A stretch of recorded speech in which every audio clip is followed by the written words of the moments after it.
Well, freezing temperatures and rains have hit parts of the country as a cold front sweeps through. The South African Weather Service has warned of 2 successive cold fronts that will be felt into the weekend. So to talk about the state of readiness for the Gauteng disaster management, I'm joined now by Johannesburg Emergency Services spokesperson Robert Mulaudzi. Robert, always a pleasure to be in conversation with you this evening. Let's talk a little bit about the contingency plans that have been put in place, particularly for the most vulnerable of our society. Robert, we know that this time of the year means a lot for those that have been displaced, for those that are homeless at this time. Yeah, we remain on high alert throughout all the 7 regions of the city of Johannesburg.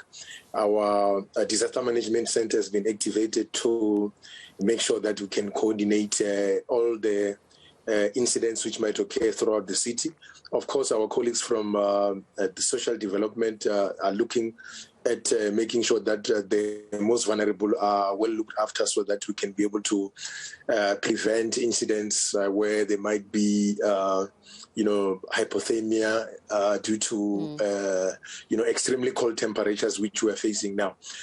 Already, Faith, we already had a number of fire incidents which we have responded to throughout the city overnight. It's extremely cold. Our residents are tempted to use all sorts of heating devices.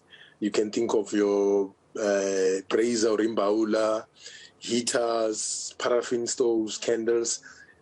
Most of those heating devices are left unattended, and they mostly cause fire incidents, which we have already attended to overnight. We're happy that we haven't had an incident where we have lost a life, but we're encouraging our residents to make sure that those heating devices are not left unattended, so that we can be able to prevent fire incidents which might occur at home. Yeah, but you see, it's one thing communicating it to us, the media, Robert, but it's another thing to ensure that those that are most vulnerable are quite aware of the messages. So, for example, when we're looking at those that are homeless, what is going to be done to communicate the messages, especially when it comes to, the shelters that are open, the food that is available for them? Who's going to do that part of the job, and how will it be done? And then, as you're saying, that it's shack fires that are really resonant around this time of the year. How does that message now filter down from you guys as officials to the members of the community? Yeah, we've got our disaster management officials on the ground in all 7 regions of the city. Over and above that, we've got our public education officials who, on a day-to-day basis, are within the city's regions, all 7 regions of the city, communicating with our residents about the importance of making sure that they look after these heating devices. Of course, most of these heating devices, they are affordable to them. They are the ones which they can be able to use, like, for instance, in Baola. They have been using it for a very long time. However, our message is that they need to use it in a well-ventilated area and make sure that before they go to sleep, they take it out, so that we don't have incidents of carbon monoxide inhalation while they are fast asleep.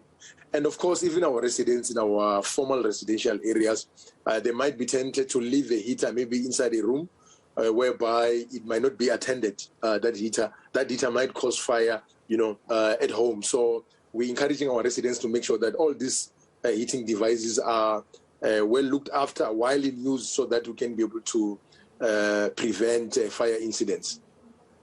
It certainly is a difficult time for many people. Ambulances, another thing that becomes a big issue around this time as well, is that unfortunately ambulances take a while to get to the place of need from the time that the ambulance is called right up until the time the ambulance is ready. So are we going to ensure that at least we've got a better capacity of ambulances? Do we even have ambulances to respond to the call?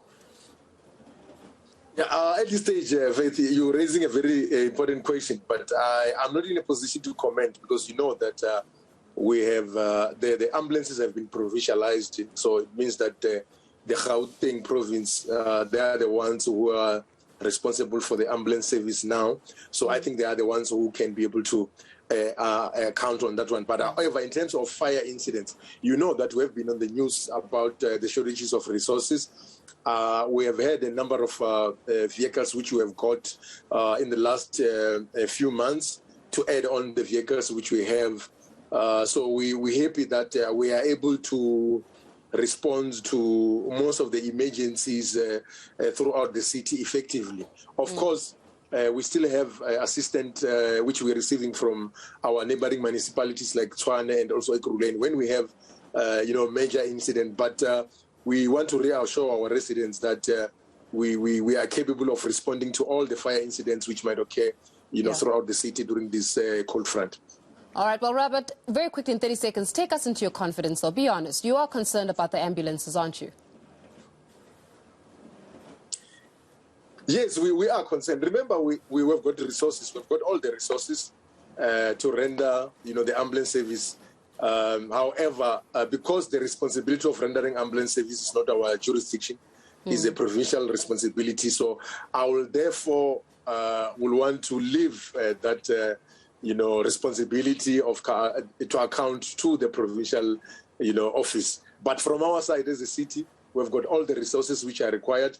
We're hoping that soon we will get our operating license so that we can be able to operate this very important essential service.